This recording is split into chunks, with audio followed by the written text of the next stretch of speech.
a 70-year-old's experience with split-cost living arrangement for elderly care.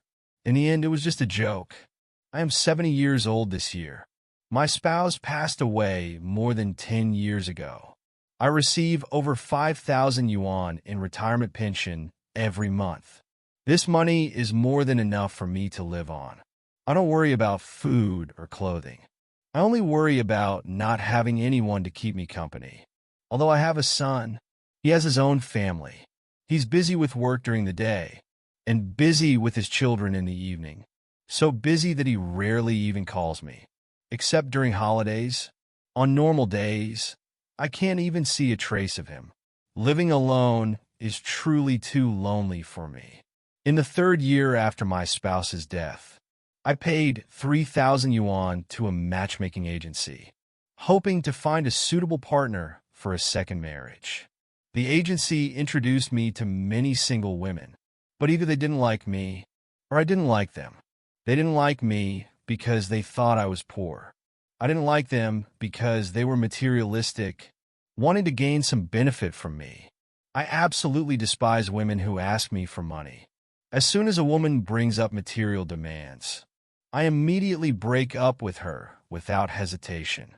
After countless matchmaking attempts, none succeeded, leaving me disheartened. Just when I was about to give up, fate brought Xiao Qin into my life. Xiao Qin is 3 years younger than me. When we first met, I was 65 and she was 62. At first, I didn't like Xiao Qin because she wasn't good looking and didn't know how to dress herself, appearing a bit dowdy. For this reason, when I met with Xiao Qin, I remained indifferent and acted very nonchalant. Xiao Qin noticed my coldness and told me she was sincere in getting to know me, without any ulterior motives, urging me not to be wary of her. Hearing Xiao Qin say this, I tentatively asked her, if I didn't have any money, would you still be willing to be with me? Xiao Qin said she was looking for a companion, and it had nothing to do with money. Even if I didn't have money, she would still be willing to be with me. Xiao Qin's words deeply moved me, and I was convinced that she was the best candidate to accompany me for the rest of my life. After some discussion, we decided on a split-cost living arrangement for elderly care. During our time living together, all expenses were shared equally. Soon, Xiao Qin moved into my home, and we started living together. We shopped for groceries together every day, took walks together, watched movies together, and went to the supermarket together. Ever since Xiao Qin came into my life became rich and colorful. Both Xiao Qin and I are not extravagant people. We have very low material desires. We don't like buying clothes. We don't like traveling. We just like staying home watching TV and eating the light dishes we cook ourselves. This lifestyle hardly costs any money. We each only needed to spend about 1,000 yuan per month to cover our expenses.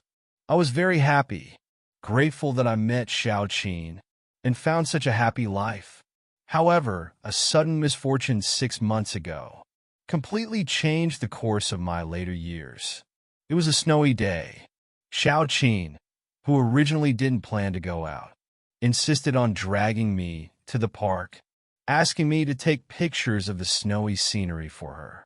I couldn't refuse her, so I accompanied her out. Just as we reached the park entrance, I suddenly slipped, falling to the ground in pain, crying out in agony.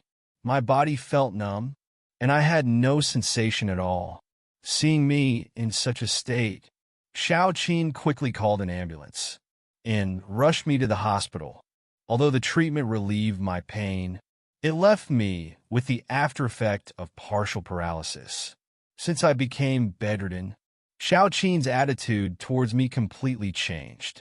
She was no longer kind and gentle. Instead, she became impatient and dismissive. She only gave me 3 cups of water a day and 2 bowls of rice, afraid that if I ate too much, she would have to take care of my bathroom needs. Xiao Qin's treatment of me made me very angry. I said she was heartless, How can you not let me eat enough when I'm like this? You have no sympathy. Xiao Qin didn't think she was wrong.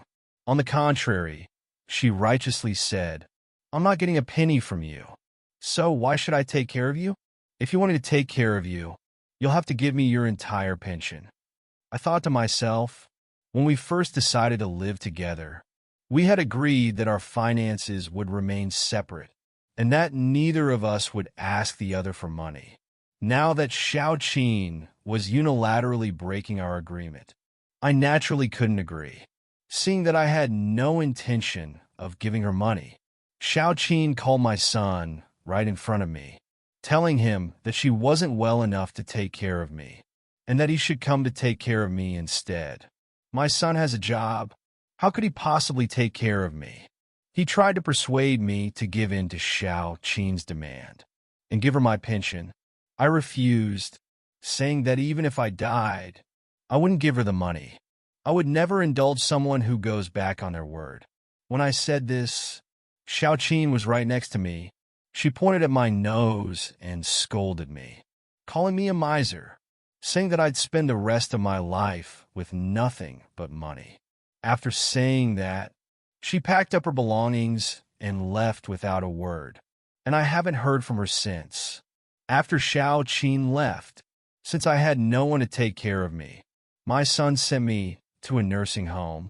Now I live every day as if it were a year. Whenever I'm in unbearable pain, I gnash my teeth in hatred toward Xiao Qin.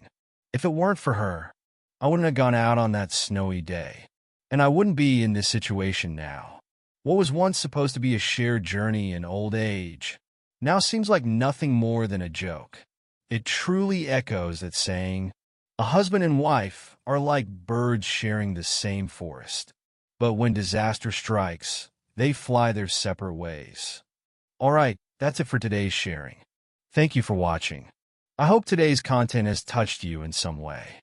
For those who haven't subscribed yet, don't forget to click subscribe so that we can accompany you every day.